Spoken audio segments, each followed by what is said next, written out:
Hi and welcome back. This is, I guess, phase 2 of the knives that I was working on last night. I punched out about 8 o'clock and I got back on it this morning about 8, and it's a little after 2. So I've got them all up and got them all homoned. I've got all the clayed up on them. I've got all my... I was hoping I'd get this done last night instead of having to work on it today doing this, but nope, this wasn't meant to be. So anyway, I'm going to take these out. I've got the forge heating up right now, and I'll pick this up when I get to the forge. Alright, see you in a bit. Okay, I'm back out here at the forge. You can hear it. I'm assuming you can hear it rocking. It's making some noise. Let it warm up real good without the aid of any oxygen. Just let it burn for I guess probably 10 minutes or so. Now, my quenchant of choice was the double duty stuff that I had to take out of my tractor and put new in. Yeah, 17 bucks a gallon. It done double duty for a long time. And finally, I'd knocked the can over a dozen times, and I used it all.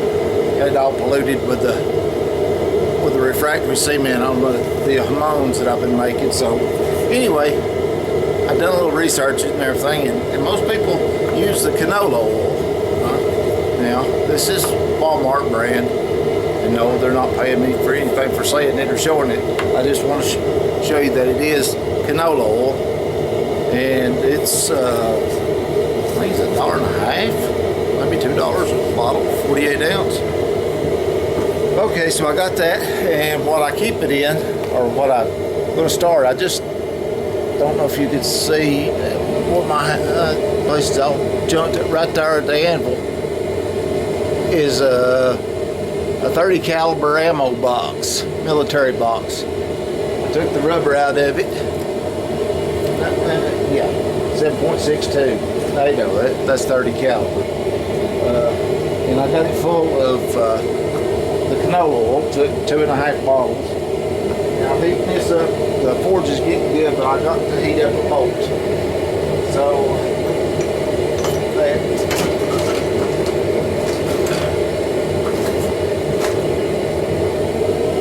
I'm gonna heat up this bolt right here.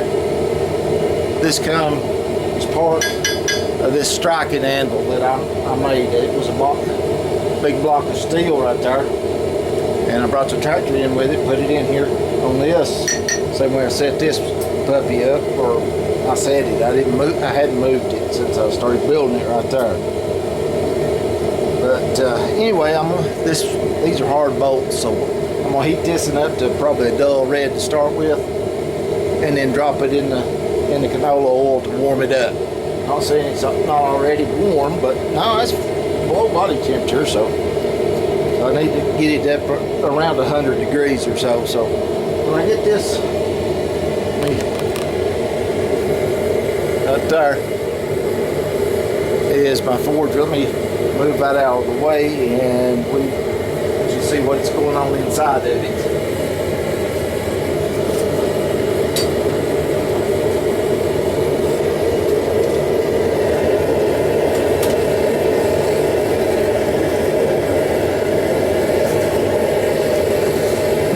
You can see it blue flame in there. If I missed anything yesterday, I apologize. I was a little tired, but I wish I'd turned the camera on, but I didn't. It's just one of them things.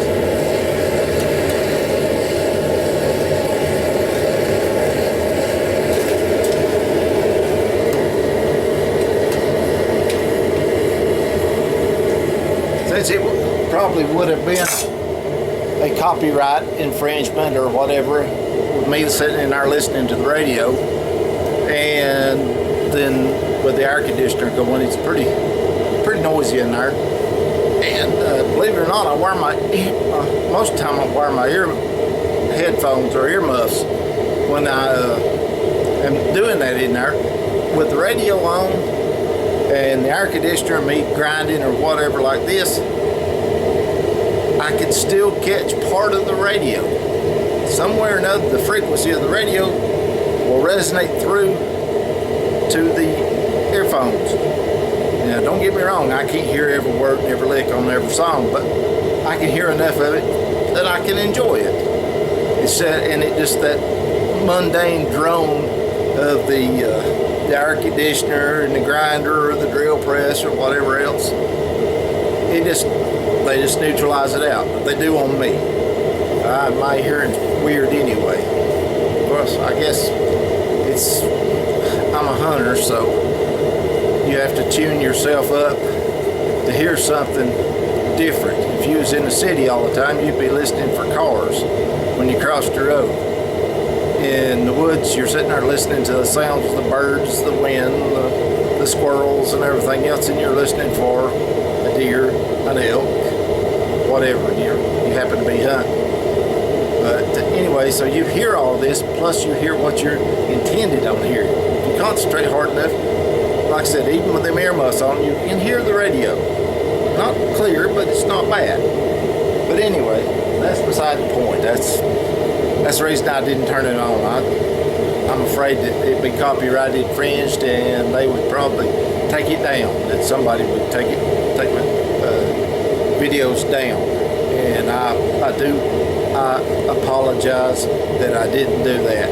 I mean, I went through the whole process of cutting out knives and laying out the holes, drilling them and everything, and grinding them down, and I just didn't do it. I just forgot all about it. I never even thought about it, and I do apologize for that. That's the reason I started this YouTube channel, was to show everybody what I do and to let everybody know that you can do it too. You don't need much. I started with a file. Started making knives with a file. Just a common, ordinary, flat milled bastard file. Not this particular one, but I had a 12-inch. And I was watching on YouTube. I didn't like the way the handle worked. And I seen Stan Wilson's knives. I believe he's on Jim Skelton's channel, where he was actually at his shop, and he had all his files set up with golf balls on the end of them on a tang. I thought, they said something about it, and Stan said, yeah, they fit your hand real good right there, and you've got something to push on. He said, you've got a little bit better control, and you do. So I took that idea and run with it. I mean, I hope they don't charge royalties for it, but because I got them on everything. I buy a file, I put a golf ball on there. I've got all kinds of them. And I do a lot of the little needle files too. I've got them on golf balls just for that. It fits real good in the palm of your hand. I mean, it fits real good. Anyway, enough about this. Let's get this. Yeah, that bolt's hot. That bolt is hot. There's that. So let me get you back over here now. Now, if it flares up, I'm gonna have to close the lid on it. But you probably will.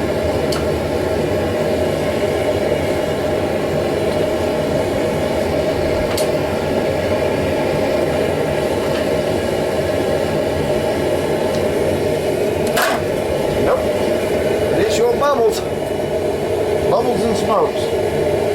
Smells like French fries. It's a bubbling good in there. Yeah. Let me take this off real quick and show everybody. There we go.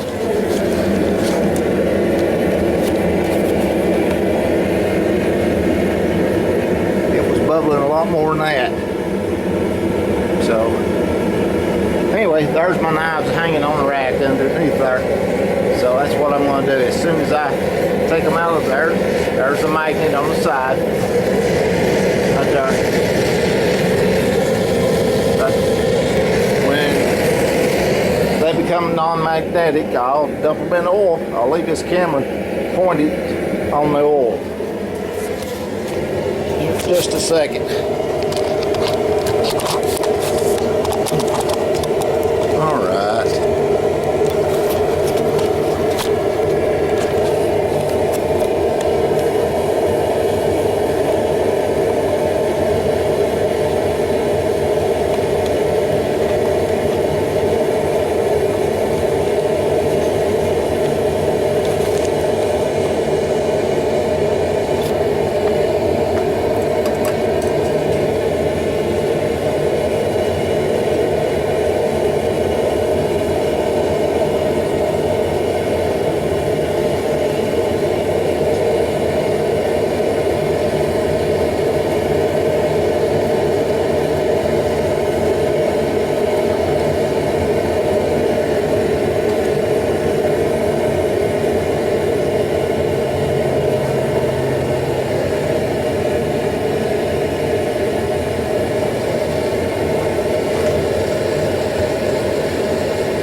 Pick it up. Now, when I do all these knives, for instance, this chopper, your mini chef's knife, whatever you want to call it, cleaver, when I do the hamon, I do it right around here in the wrist, or the neck, whatever you want to call it, the transition piece between handle and blade. Now, the reason I do that is to keep this area right here between the transition from the handle to the blade, to keep it soft. A bent knife can be straightened. A broke knife has to be replaced if it's broken the handle right there. But you know, most of the time on knives like this, you break a tip, you can make it a little bit smaller and go on and do one thing and another. But I always try to make this area right here, this transition spot, on all the knives, not just this chopper, but on all of them. That way, like I said, it keeps it soft, or softer than the blade, and probably maybe a little softer than the handle part. That's the reason you need to drill all your holes or buy some bits. Like I thought I had some real good ones, but it turned out they wasn't worth a flip. But anyway, let's see. One of them knives right there may be very good one. Oh.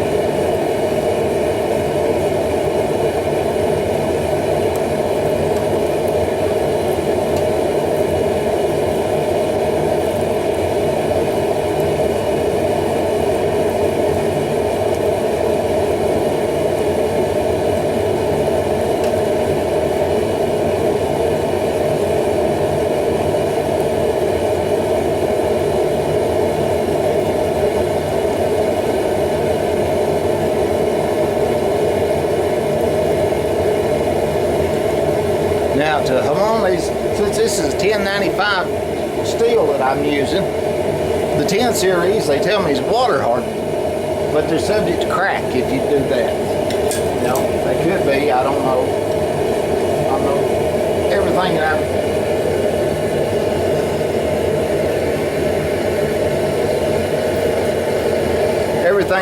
heard said that they was too, that I could do it at night. Walter Sorrells says to make your best hamon pattern is to hit them, go in water to start with, then go back to oil, or then go to oil.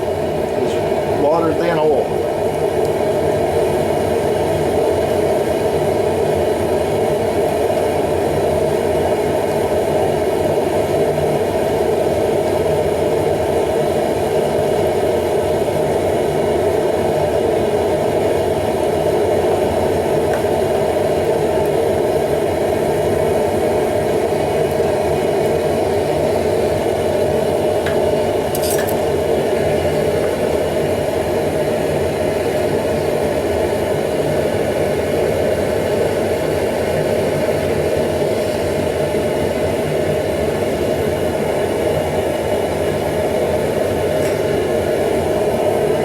Okay, the next one I think I will hit in water just to see.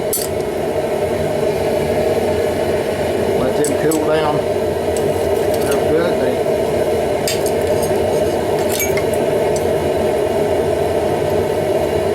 They may be cool enough to handle, I don't know.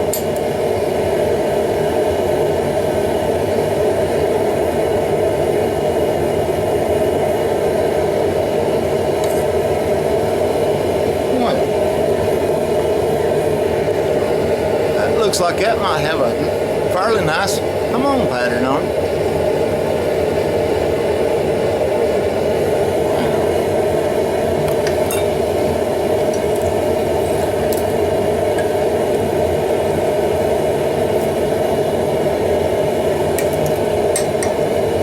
Never disappointed in the hamon patterns. They're all different. That makes each knife unique.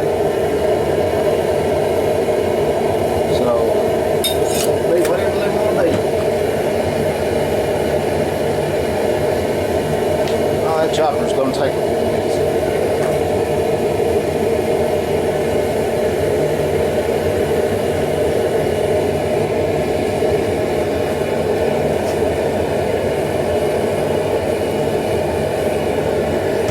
I'll try to edit some of this out if I can, if I figure it out. I hate to go hour and a half over the same one, but let me set this up for water for the next one.